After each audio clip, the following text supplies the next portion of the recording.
Your phone is silently stealing your time, but you can stop it.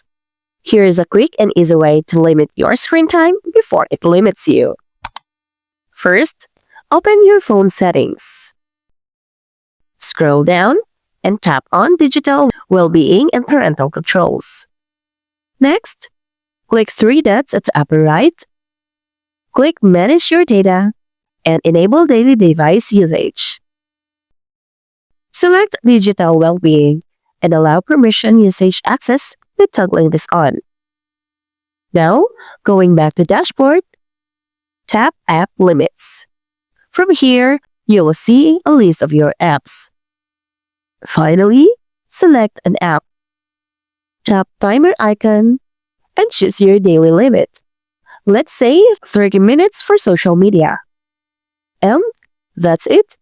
Once you hit the limit, the app pauses for the day. Don't forget to like, share, and subscribe for more videos. See you next time!